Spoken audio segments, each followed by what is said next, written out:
Vamos seguir então? Queria apenas comentar um detalhezinho. Um detalhe a respeito ainda, quando as pessoas falam sobre jejum, a gente diz assim: um ser humano não pode jejuar 40 dias, 40 noites, não tem condições. Tem que ter existido ali alguma coisa além disso, porque um ser humano não pode. Aí as pessoas dizem: não, mas Jesus era Jesus. Ah, claro, Jesus era Jesus, eu sou eu, né? Você é você. Não, mas Jesus era Jesus, ou seja, a pessoa quer dizer que Jesus era além, acima de um ser humano normal. Não. Esta doutrina de qualificar Jesus acima de um ser humano normal, ela se torna até satânica. Por quê? Se Jesus, né, por exemplo, quando ele foi levado a Mateus 4 ali para ser tentado pelo próprio diabo, a coisa foi séria, né? Se Jesus é um ser humano não normal, acima da normalidade, então o exemplo de vitória dele não vai me servir. Como Paulo diz, olhando para Cristo, autor e consumador da nossa fé, e em toda a Escritura Jesus é o nosso exemplo. Mas se ele não é como eu, então eu vou dizer assim: não, Jesus venceu por quê? Jesus era Jesus. Eu não tenho condição de vencer nada. O exemplo dele para mim não serve, ele é diferente de mim. A essência dele é diferente, sei lá. Então ele não vai me servir. Então esse negócio de qualificar Jesus Cristo, né, com uma capacidade acima da normal dos seres humanos, é um erro, e eu digo mais, é um erro grave ao cristianismo. É um erro absurdo, porque a Bíblia diz, né, que o Verbo se fez carne e habitou entre nós. E pelo que eu entendo, o Verbo, a Bíblia diz, no princípio era o Verbo estava com Deus, o Verbo também era Deus. Então esse Verbo que nós identificamos é o Deus Filho, Jesus Cristo na sua forma pré-encarnada. Mas esse Filho se fez carne, e eu entendo, se fez homem. É isso que a Bíblia diz? Sim, pelo menos todas as Bíblias que eu li até hoje é isso que diz. Então, eu estou diante de um homem chamado Jesus. Um homem que ele é levado ao deserto para ser tentado pelo diabo, e este homem tentado pelo diabo, ele recebe 3 investidas das trevas, e as 3 ele resiste, fazendo uso de quê? Da palavra. Então o que nós temos? Deus resistindo ao diabo pela palavra? Piada. Minha cabeça nem alcança uma equação dessa. Nós temos um homem resistindo ao diabo pela palavra. Porque a Escritura diz pelo apóstolo Tiago, e logicamente nem Tiago precisaria dizer, mas é bom que ele tenha dito. Ele diz que a divindade não pode ser tentada pelo mal. Opa! É lógico, não é? A Bíblia, Paulo diz que Deus habita em luz inacessível. Não pode sofrer o mal. Como que Deus, criador do próprio Lúcifer, criador do próprio diabo, como é que Deus vai ser agredido pela sua criatura? Não tem sentido.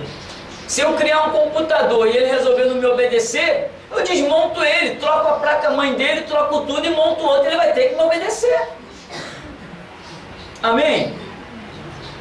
O processador pifou, pego ele, jogo no lixo e boto outro novo no lugar, mas vai ter que fazer o que eu quero. Eu sou infinitamente superior a tudo aquilo que eu criar. Se eu achar que uma construção que eu fiz não está legal, eu quebro ela toda de novo e faço do jeito que eu quero. Porque eu sou o criador daquilo. Então imagina, se uma construção minha vai dizer assim, não, eu vou ficar aqui daqui a uma ré do pé. Nem que eu tenha que botar dinamite, mas tu vai sair daí, tu vai. Assim é Deus, meu irmão. Imagina o diabo tentar Deus. Que absurdo! A segunda pessoa da Trindade, coroado de glória e majestade, o Todo-Poderoso, ele, investido na sua divindade, vai ser tentado pelo diabo. Ele, investido na sua divindade, nós vimos só uma gotinha no Monte da Transfiguração. E aquilo que aconteceu no Monte da Transfiguração não aconteceu quando Jesus é levado ao deserto para ser tentado pelo diabo. Não aconteceu. No deserto, Jesus, homem, carne, com fome, com sede, lembra no poço lá de Jacó, com a samaritana? Com frio, com todos os requisitos, necessitando usar uma roupa, debaixo do sol escaldante. Quando castigaram ele, ele sangrou, ele cansou na via dolorosa, a cruz pesou demais, ele caiu, pedindo para alguém, aquele é um homem, estamos diante de um homem, não estamos diante de Deus. E este homem é levado para ser tentado, a Bíblia diz que foi conduzido pelo Espírito Santo para ser tentado pelo diabo. E ele fez uso de quê? Da palavra. Então este homem, está vendo aqui ele dizendo assim, ó, sou homem, sou de carne e osso, me fiz que nem vocês. Eu venci ao diabo pela palavra. Está aí o meu exemplo, vençam também. Durante 3 anos quase do ministério de Jesus, o que ele nos deixou? Além de palavras?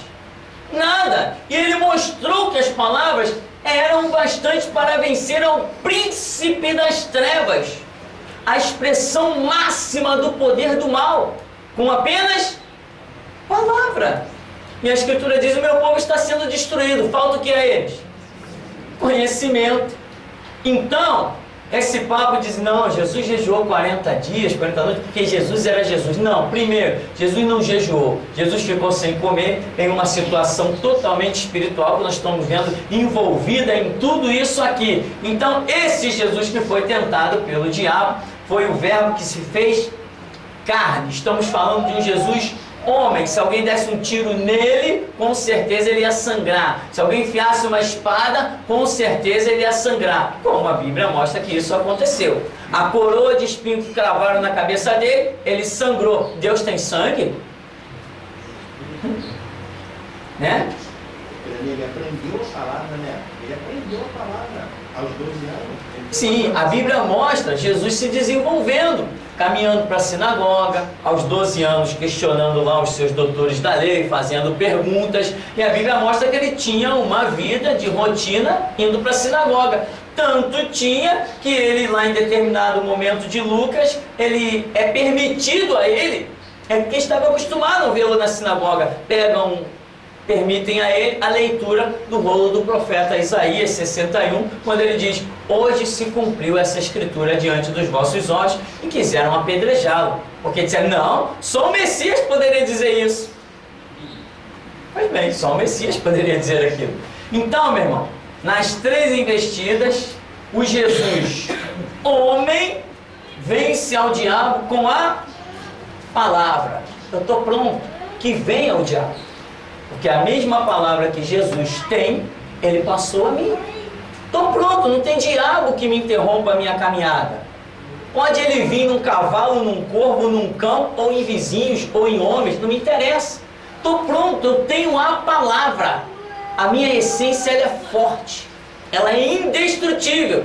E o plano de Deus na minha vida nunca será frustrado, porque eu tenho a palavra. E com a palavra, Jesus venceu o diabo. E por que 3 vezes? Sei lá, talvez para demonstrar que a igreja será vencedora até o 3º milênio. Então, Jesus jejuou? Não, já vimos que não foi essa a questão. Agora, as pessoas dizem assim, Jesus era a divindade, por isso ele jejuou, conseguiu jejuar 40 dias. Não. Negativo. O Jesus que foi levado ao deserto não foi um Jesus divino. Doem quem doer, goste quem gostar, quem não gostar, que não compre. Mas o Jesus que foi levado ao deserto para mim foi homem. Senão o exemplo dele não me serviria. O que adianta um camarada ir para a guerra com uma armadura de aço e dizer para mim assim, tá vendo aí? Eu venci a guerra. vai lá agora você me dá a tua armadura. Me dá a tua armadura que eu faço melhor que você. Entendeu, irmão? O camarada vai com um tanque de guerra e mata 1000 pessoas. Diz assim, agora vai lá você encarar, matar 1000. Eu digo, me empresta teu tanque. Agora, Jesus venceu ao diabo. Eu vou dizer assim, tá, Jesus, me dá a tua divindade aí. Não, mas o Jesus que venceu ao diabo é o verbo que se fez carne e habitou entre nós. Amém? Então esse detalhe é importante porque tem muito, eu já ouvi tanto disso. Ah, mas Jesus era Jesus. Tá bom, Jesus era Jesus.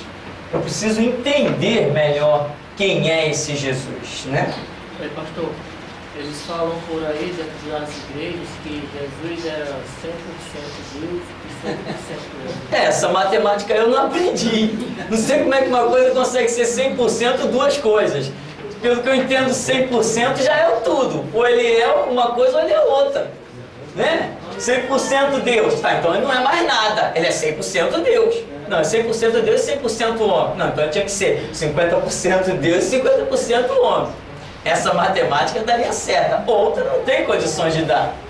Mas, como um abismo chama outro abismo, né? O povo vai perecendo por falta de conhecimento. Ah, né? A Universal é um caso sério, né? Tão sério que nem igreja não é. Aquilo não passa de um templo de Satanás, disfarçado de igreja. Não é só ela não, tem outras irmãs dela por aí. Na sequência, nós temos um estudo chamado O Arrebatamento de Moisés. Esse arrebatamento de Moisés,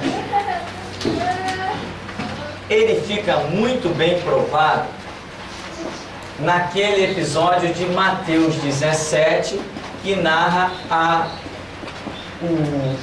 nós chamamos de um Monte da Transfiguração, quando Jesus leva Pedro, Tiago e João para ali se transfigura diante deles, e há tantos relatos ali impressionantes.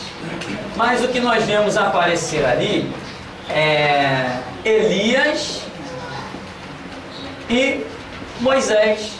A Bíblia é clara, a Bíblia declara que apareceram Elias e Moisés e falavam com Jesus, falando da sua morte que se daria em Jerusalém.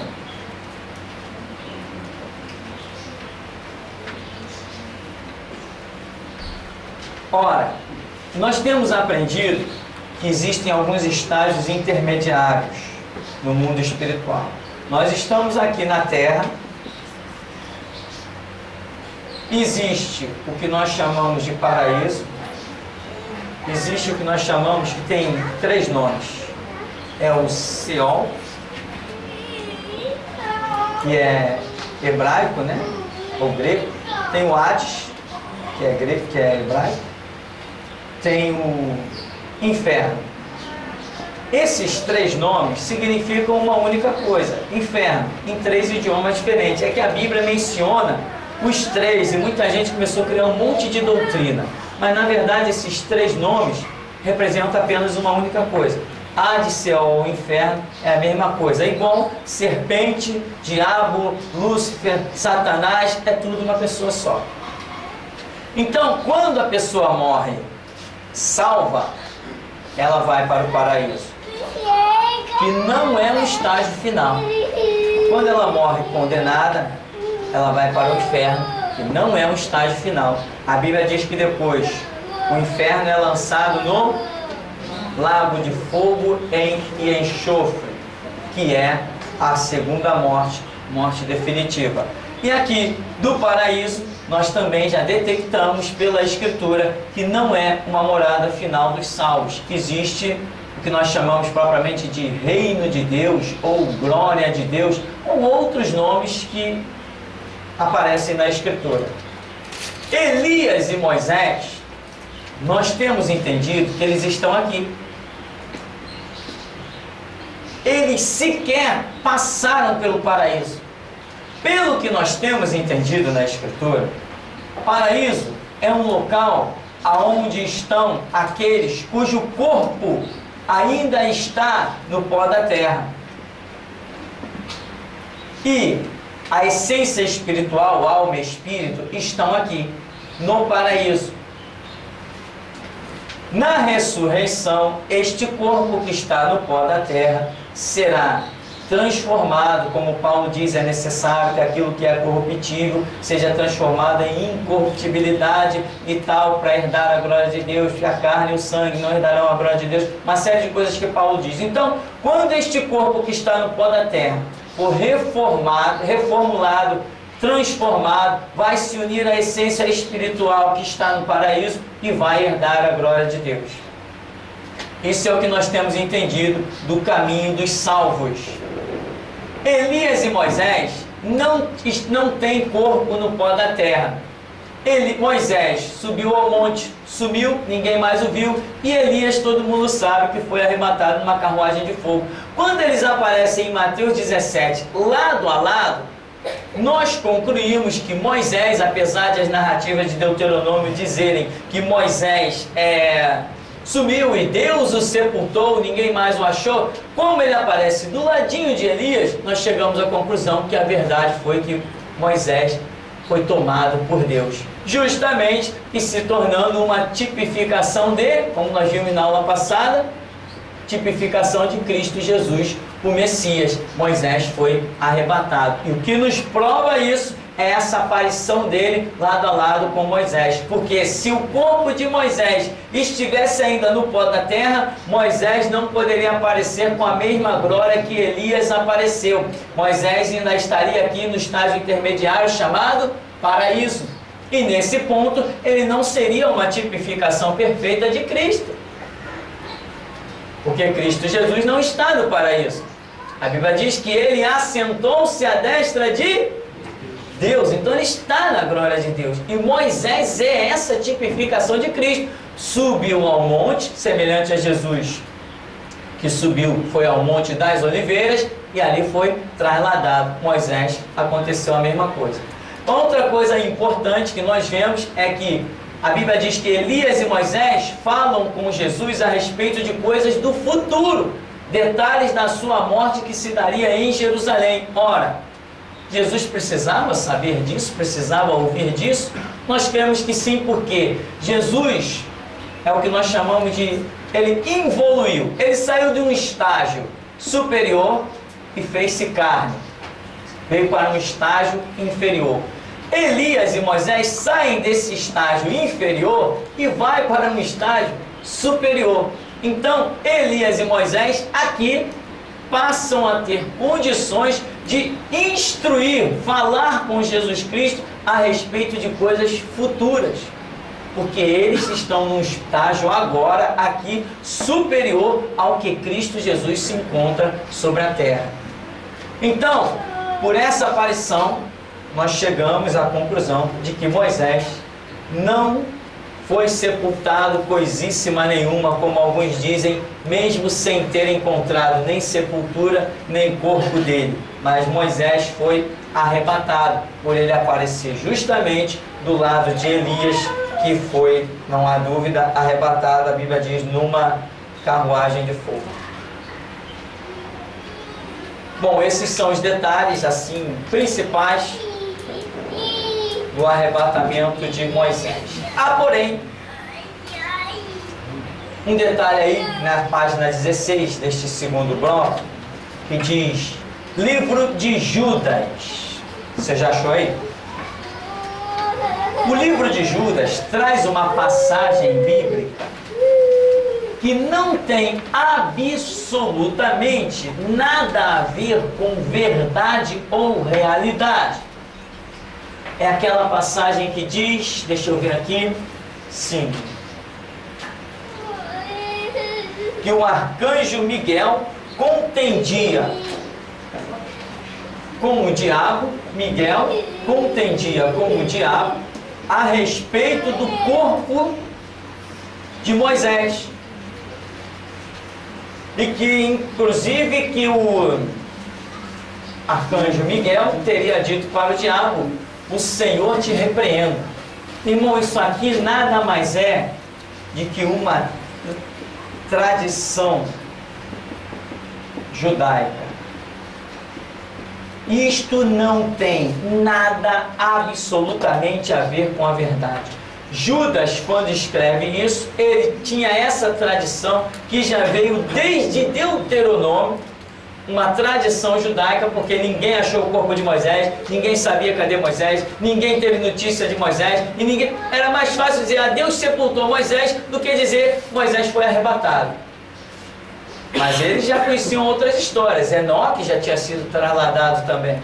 Então, essa tradição judaica, quando Judas está escrevendo e dizendo a respeito dos apóstatas, né? Está profetizando a apostasia dos últimos tempos e está aconselhando lá na sua ideologia de que tão somente os cristãos da época não devessem entrar em nenhum conflito com os apóstatas, mas apenas dizer, o Senhor te repreenda, a semelhança do que ele acreditava ter acontecido nessa disputa do arcanjo Miguel com o diabo, quando disputavam sobre o corpo de Moisés. Eu te pergunto, friamente, tem sentido um servo de Deus morrer e o diabo vir requerer o seu corpo? Se tem sentido na cabeça de outros, na minha não tem. Nenhum sentido. Ao contrário, nós sabemos que corpo de servo de Deus, até quando está no cemitério, em que as pessoas invadem o cemitério para fazer aqueles trabalhos, né? Arranca a cabeça de defunto, bota a cabeça de cera ou aquele rolo todo. Inclusive o diabo, quando vê uma sepultura de cristão, diz logo, ali tu não mexe não. Por quê? Porque aquele corpo ali não me pertence. É isso que nós temos ouvido de N testemunhos por aí. Então, por tradição, Judas escreveu isso, mas realidade nenhuma. Essa disputa de Miguel com o diabo nunca existiu. E nós acreditamos, pelos textos, que Moisés foi arrebatado, com o corpo, com tudo que tem de lá. Alguma pergunta?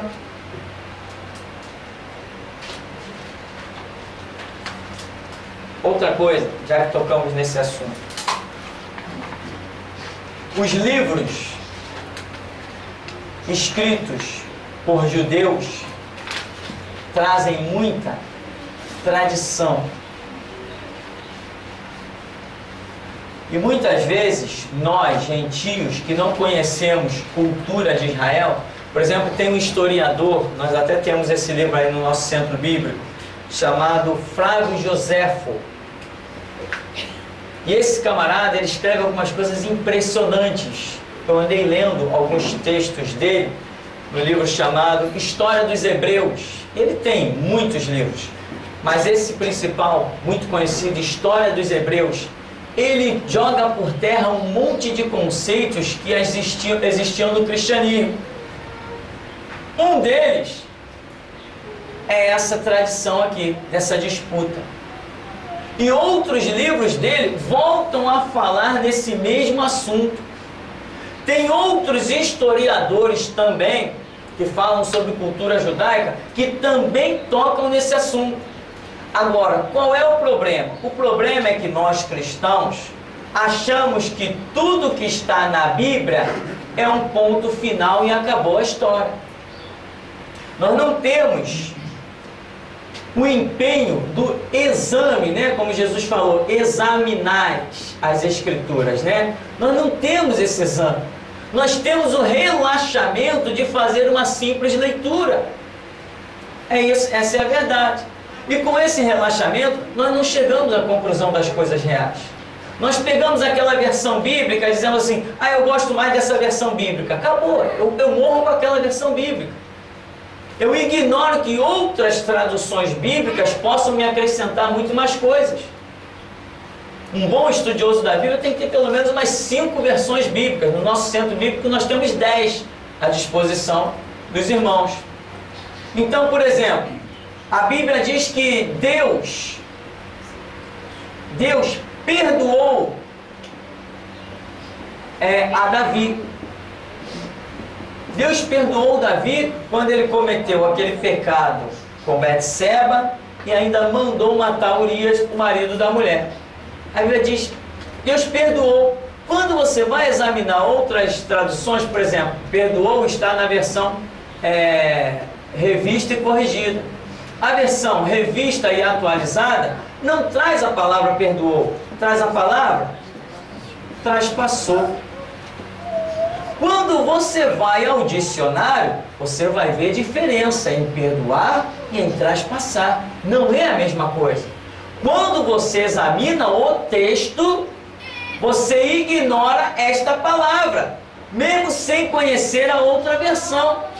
O problema é que falta exame. Ora, quando alguém é perdoado de um delito, esse alguém não paga pelo aquele delito. Davi cometeu o que cometeu, ele pagou pelo que ele cometeu? Então ele não foi perdoado. Ele pagou pelo que ele cometeu, então eu estou diante de uma palavra errada. Agora vai e diz que a Bíblia está errada. Não é a Bíblia que está errada, é a versão bíblica que está errada. Entendeu, irmão? Não é a Bíblia que está errada, foi a versão bíblica que está errada. A palavra que traduziram aqui, ela está errada, mas o original está certo. Quando o judeu vê a palavra que substitui essa perdoou lá no escrito dele, ele sabe muito bem que Davi não foi perdoado. Mas nós, quando estamos diante de uma tradução, uma má tradução, Deus perdoou Davi, mas eu estou vendo ele ser castigado, e por que eu insisto em dizer que ele foi perdoado? Exame, até que a nossa mente se abra. Às vezes nós precisamos ler o mesmo texto 10, 15 vezes, orar bastante, buscar bastante. Então, essas coisas acontecem constantemente na Bíblia, e muitas tradições vazam para os nossos dias, e pela falta de exame nós não conseguimos detectar que aquilo não tem nada a ver com a realidade. As pessoas dizem, por exemplo, que Paulo foi um homem que foi um santo homem de Deus. Amém, ele foi um santo homem de Deus, como todos nós somos, servos de Jesus Cristo. Mas Paulo teve as suas falhas? Paulo teve as suas falhas. Nós vemos em Atos, por exemplo, Atos 28, 22, Atos 22, nós vemos claramente o testemunho do próprio Paulo batendo boca com Jesus. Ora, é inadmissível. Ele bate boca com Jesus, ele mesmo dá testemunho que bateu boca com Jesus. Jesus diz, Paulo sai de Jerusalém, ele diz, não, Senhor, eu vou pregar para esse povo aqui. Então ele teve falhas?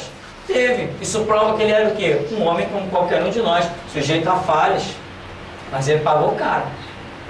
Ele pagou caro pela falha dele. Então, perdoou, traspassou. Tradição judaica, o diabo contendeu com o corpo de Moisés. Então, meu irmão,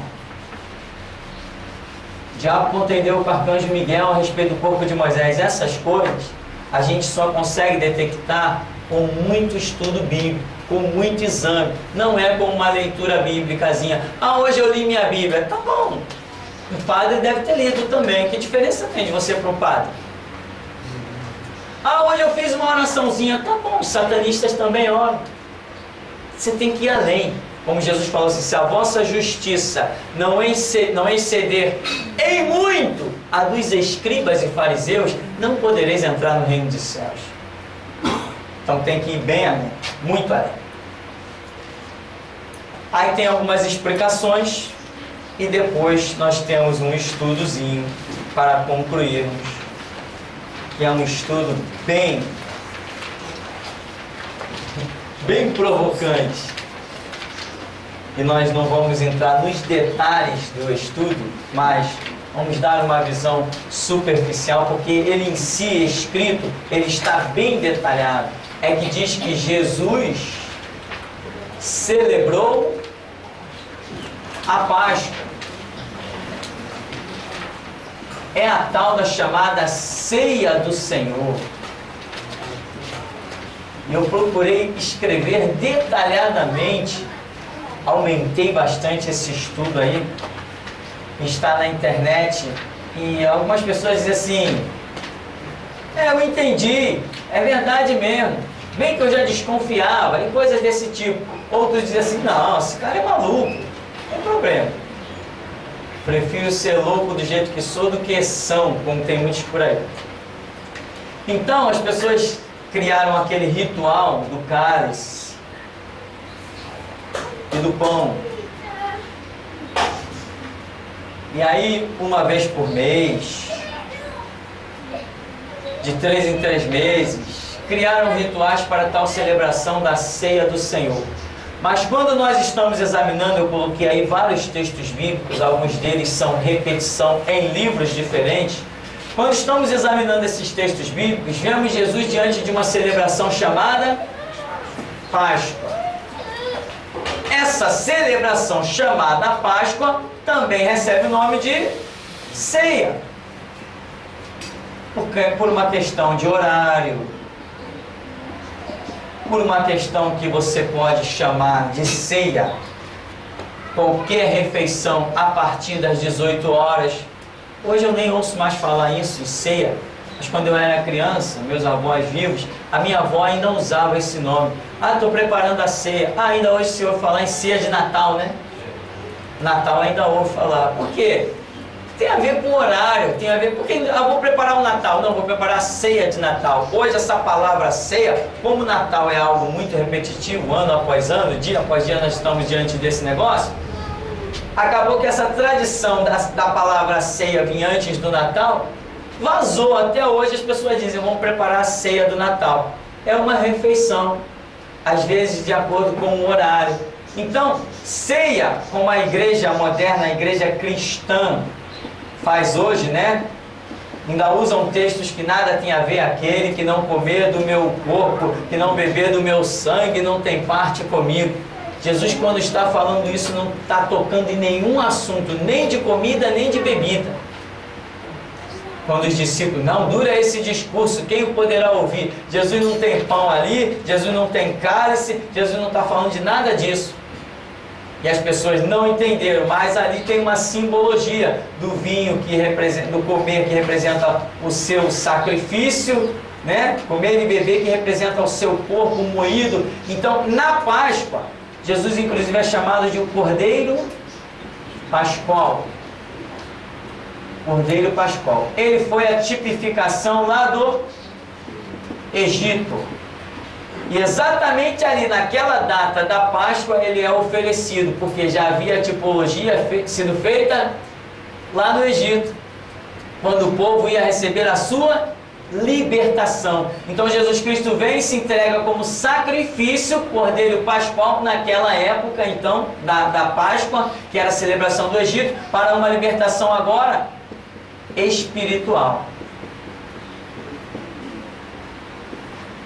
Essa celebração foi a Páscoa.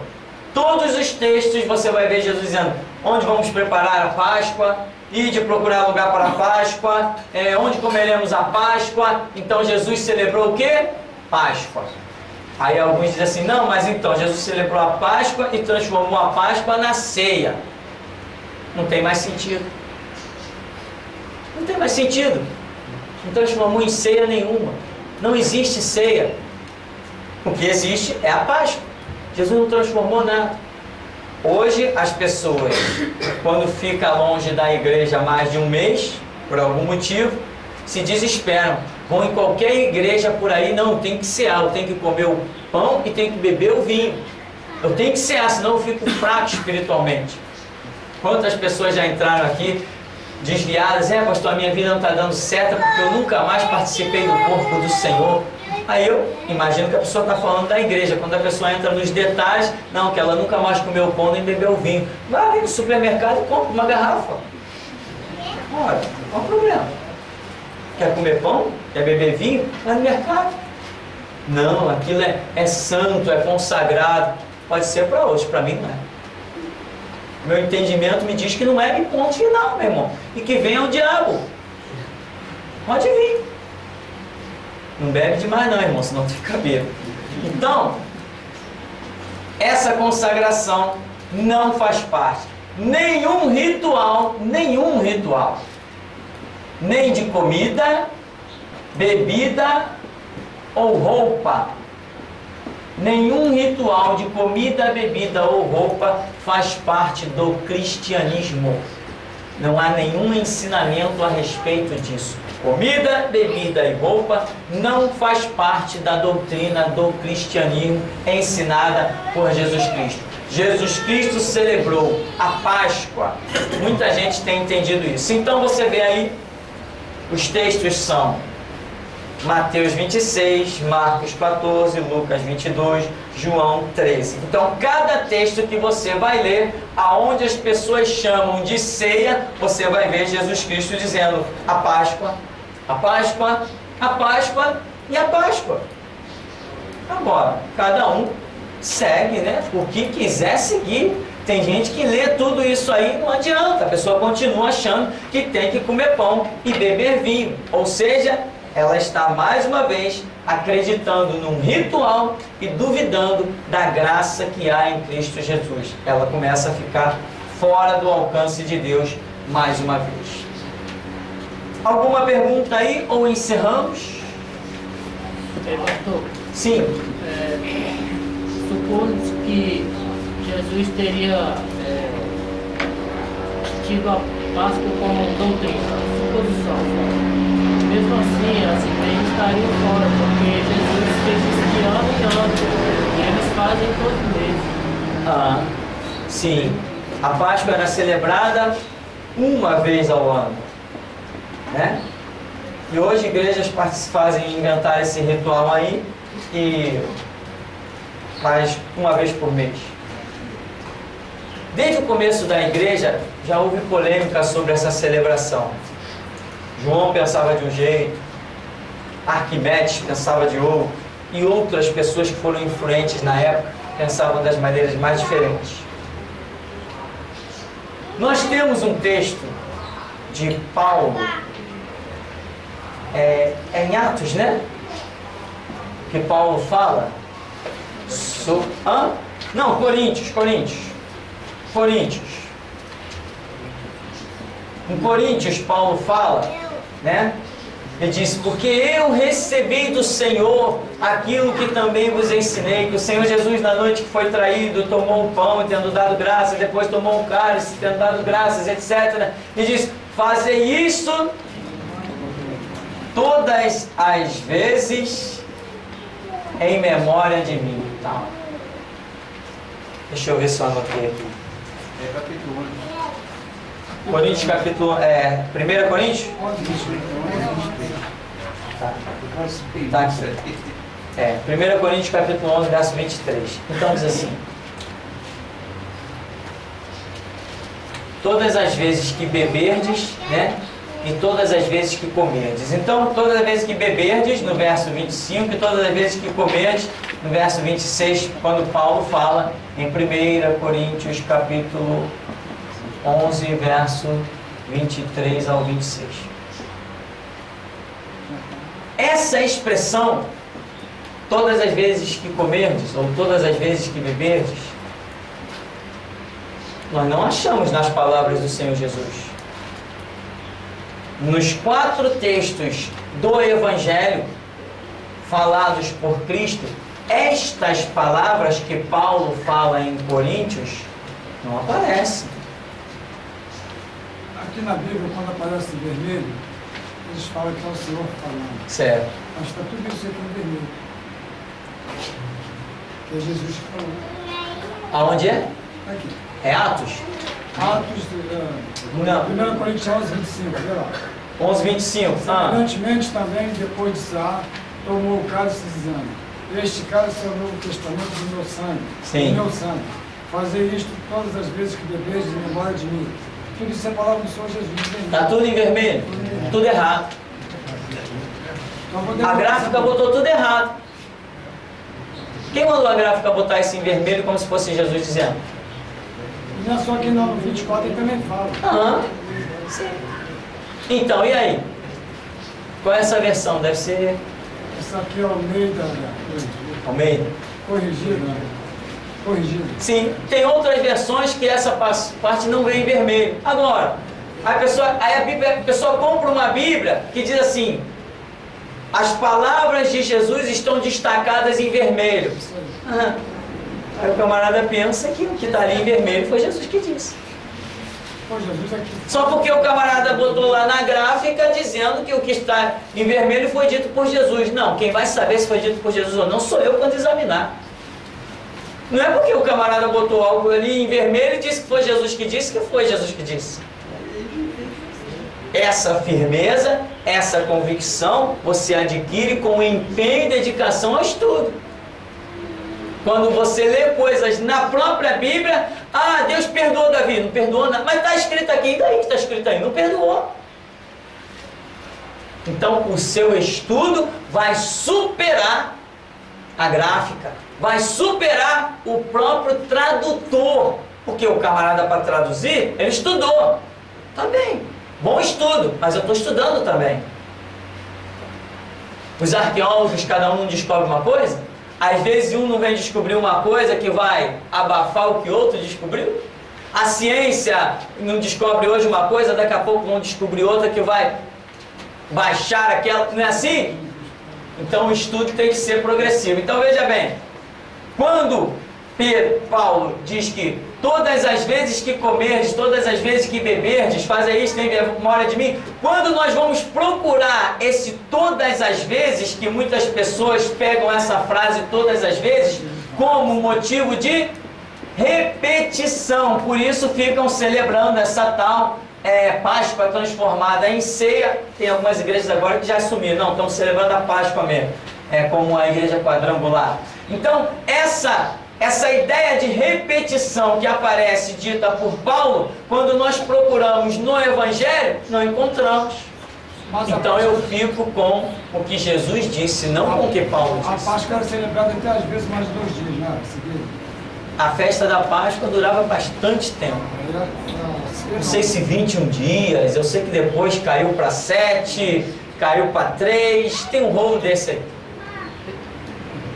Já pensou celebrar a ceia uns? Então a ceia tinha que ser 21 dias também, né? Já pensou? 21 dias de festa na igreja? Que beleza. Na Páscoa, de 29, 26, Jesus diz assim, ó, e fico vos que desta hora em diante não beberei deste fruto da vida, até aquele dia em que se beba de novo com o gosto do meu Pai. Foi o que Paulo falou. Não, Paulo não falou. Paulo diz, eu recebi do Senhor. Ele diz assim, ó, eu recebi do Senhor. E muita gente, irmão, se rende a certas declarações bíblicas, porque lhe falta firmeza para ter a sua própria concepção. Lhe falta estudo, lhe falta base. Então ela começa a ser levada somente pelo que ela ouve.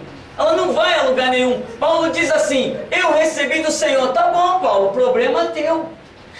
Eu vou andar no que eu recebi do Senhor. Mas cadê essa firmeza? Quem tem ela? Não, mas Paulo disse, tá bom, e daí que Paulo? Aquele que foi rebelde? Quando Jesus mandou ele sair de Jerusalém, ele disse que não ia sair? Não, mas Pedro disse que Pedro, aquele que negou 3 vezes? Homem é homem, meu irmão. Você tem que andar na sua fé. Cada um anda segundo a fé que alcançou. Hoje tem muita gente andando na fé de Paulo, na fé de Tiago, na fé de Pedro. Não, você tem que andar na sua fé. A Escritura está diante de você. Então Paulo diz assim, eu recebi do Senhor que também vos ensinei. Tá bem, problema dele o que ele recebeu. Eu vou dobrar o meu joelho e vou ver o que eu tenho a receber. Mas muita gente não vê assim. E essa firmeza mata a vida cristã, porque você começa a caminhar, às vezes, como esse texto de Paulo, né? Fazer isso todas as vezes, dá uma ideia de repetição. Então, vamos repetir isso dentro da igreja, vamos ficar fazendo isso, tem que fazer, é doutrina. É doutrina de conversa fiada, mas não é mesmo. As Assembleias de Deus usam muitas epístolas de Paulo. Claro. Pastor, ainda que Jesus tivesse dito isso, fazer isto em memória de mim, ele também poderia, no caso, estar se referindo a um outro tipo de libertação, que seria uma libertação espiritual, Nós uma entendemos. tipificação. Sim, nós entendemos justamente isso, que a obra de Jesus ali é uma libertação espiritual. Não tem nada a ver com uma situação natural, embora, né, estamos aí no mundo, temos que trabalhar, temos a nossa vida, calejar as mãos, suar a camisa, tudo isso faz parte, mas o conceito espiritual, as concepções mentais, aquilo que vai realmente nos colocar no reino dos céus, isso é libertar, nós somos libertados pela obra de Cristo, pelo seu sacrifício representado no pão e representado no sangue da Páscoa, não da ceia. Nenhum ritual tem que ficar sendo lembrado a não ser com a nossa própria vida. Eu não vou ficar mais forte porque tomei um cálice de vinho ou comi um pedaço de pão, em que alguém simplesmente, vamos orar aqui, vamos consagrar, acabou. Não, meu irmão, não é assim que as coisas acontecem. Tem que ter vida com Deus. O Evangelho não vive de ritual. Hoje as igrejas estão cheias de rituais judaicos. Estão inclusive carregando hoje dentro da igreja, tem a Arca da Aliança, tem candelabro, o túmulo de Lázaro, né? O candelabro, castiçal, parede de templo, muro de Jerusalém. As igrejas estão cheias de rituais judaicos. Por quê? Porque perderam a visão do cristianismo. Tem que se apoiar em alguma coisa. A gente percebe realmente que dentro dessa questão do texto da ceia do Senhor, é uma simbologia que o próprio Senhor fala assim, no versículo a seguir: todavia a mão do traidor está comigo à mesa. Então já demonstra toda aquela simbologia do que ele está falando. Ser entregue. Certo. Então, irmãos, você tem que aproveitar isso aqui para nós concluirmos, né? Paulo, como muitos me questionaram, hoje em dia ninguém me questiona mais, porque já viu que eu sou rebelde mesmo, não tem jeito, não me converto, sou de coração duro, não tem jeito mesmo. Mas as pessoas dizem, Paulo disse, Pedro disse, Tiago disse, João disse, Estevão disse, não sei quem mais disse. Eu digo assim, eu quero saber o que Jesus disse. Não, mas esses aqui foram santos homens de Deus. Eu digo assim, não mais santo que esse aqui. O meu Senhor, meu exemplo, meu mestre se chama Jesus, não Pedro, Paulo, Tiago e João. Então o que você considera das cartas que estes homens escreveram? Em princípio, qualquer coisa a nível de um conselho sujeito a exame. Mas o que parte daqui de Jesus para mim é mandamento.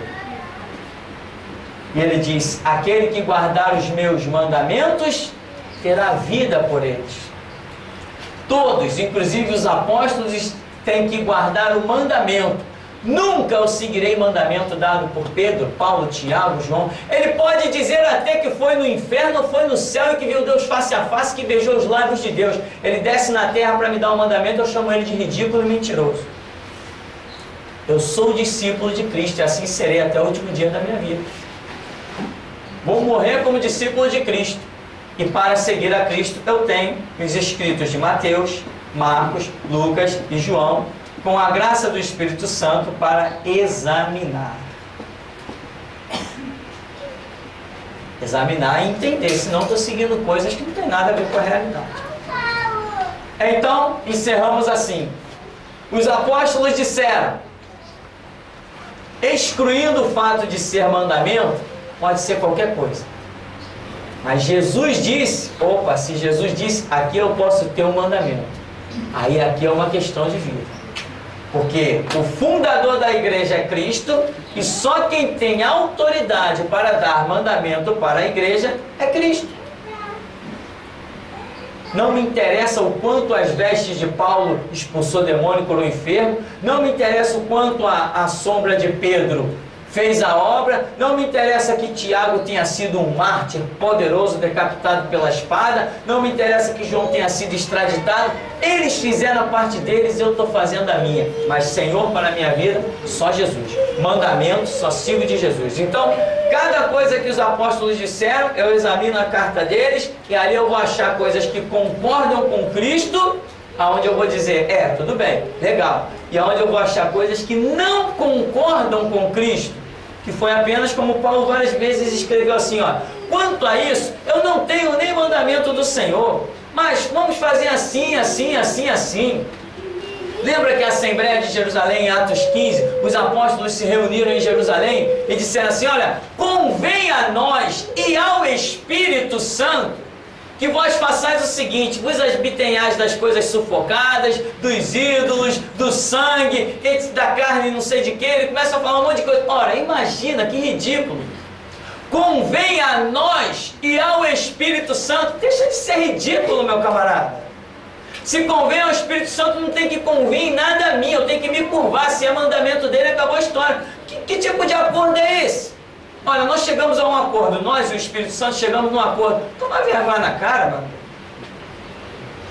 Não é que o Espírito Santo vai chegar em acordo com alguém? É o que está escrito lá. Convém a nós e ao Espírito Santo. Imagina, é muito ridículo. E a pessoa chegar e dizer: ó, irmãos, eu e Jesus chegamos num acordo. Vocês vão até me apedrejar, ainda bem que não tem pedra no quintal. E a pessoa chegar para vocês: ó, eu estou escrevendo isso aqui para vocês porque eu e Jesus chegamos num acordo.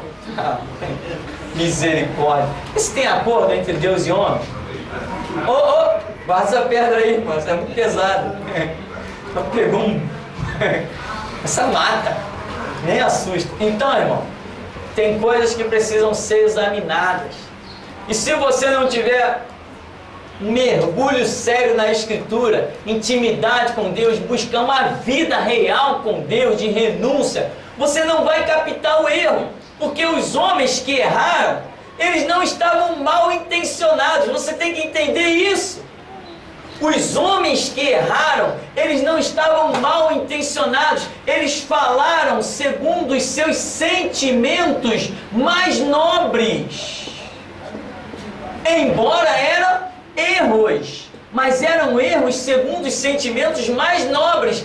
Esses sentimentos mais nobres, traduzidos em palavras, vão atingir os teus sentimentos mais nobres. Mas está errado e acabou a história. É isso que acontece. Não, mas Paulo falou isso e a pessoa se satisfaz porque aquilo satisfaz ao seu sentimento. Mas não é a verdade. Então, por exemplo, convém a nós e ao Espírito Santo que vos abstenhais. Que papo é esse? Convém a nós e ao Espírito Santo. É mesmo que dizer convém a nós e a Jesus, porque o Espírito Santo está substituindo Jesus na obra da igreja na terra. Não tem esse acordo, não existe. Deus fala e nós nos rendemos, não tem acordo. Mas muita gente vai olhar esse acordo ali e vai dizer: ó, tá vendo aqui, ó, convém a eles e ao Espírito Santo. Eu digo assim: estou fora. Não conte comigo nessa investida, estou fora. Amém, meu irmão? Ficamos por aqui então? Convém a nós nessa hora terminar. Só nós. Só nós, não tem acordo. Não, fui eu achei que era bom terminar. Nem envolva Jesus nessa história. Eu olhei a hora avançada, achei que os irmãos estão com fome. Vamos parar por aqui. Agora, se eu disser continua, vamos agradecer então. Senhor Deus vivo e poderoso, nós te damos graça nesta manhã, ó Deus de compaixão e misericórdia, e apresentamos diante de Ti, ó Deus, as nossas fraquezas, mas também a nossa vontade, Deus, de crescer na graça, no conhecimento, porque, ó Deus, o que nós queremos é que o Teu nome seja glorificado, e para isso buscamos a perfeição, a revelação da Tua palavra, para que o Teu nome seja engrandecido, vidas sejam libertas, ó Deus, e que o Teu propósito, num breve futuro, possa se concretizar, para que, ó Deus, as nações saibam que verdadeiramente Jesus Cristo é o único Senhor. Nós te damos graça porque o Senhor nos tem recrutado para uma obra, nos tem chamado a um ministério, nos tem vocacionado, ó Deus, para verdadeiramente realizarmos sobre a terra aquilo que olhos ainda não viram e ouvidos ainda não ouviram. Capacita-nos, ó Deus, pois confessamos que sem Ti nada absolutamente podemos fazer. Nos abençoe e nos despede, em nome de Jesus. Amém. Amém, irmãos. Vamos em paz.